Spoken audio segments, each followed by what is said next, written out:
Le Premier ministre chinois Li Keqiang a accueilli son homologue belge Charles Michel à Beijing. Ils se sont mis d'accord pour renforcer leur confiance politique mutuelle et leur coopération dans divers domaines, spécialement les investissements, la finance, les industries de haute gamme.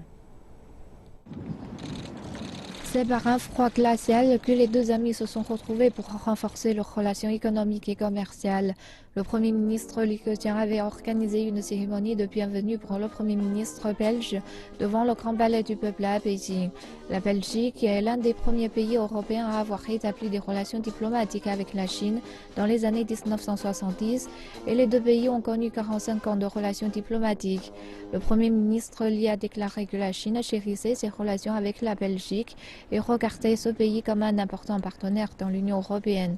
Li Keqiang a proposé une plus grande coopération dans les technologies innovantes, la manufacture haut de gamme et le développement durable. Sur le sujet du statut d'économie de marché pour la Chine, le Premier ministre Li a déclaré que tous les membres de l'Organisation mondiale du commerce devaient respecter les règles et leurs obligations et lutter contre le protectionnisme.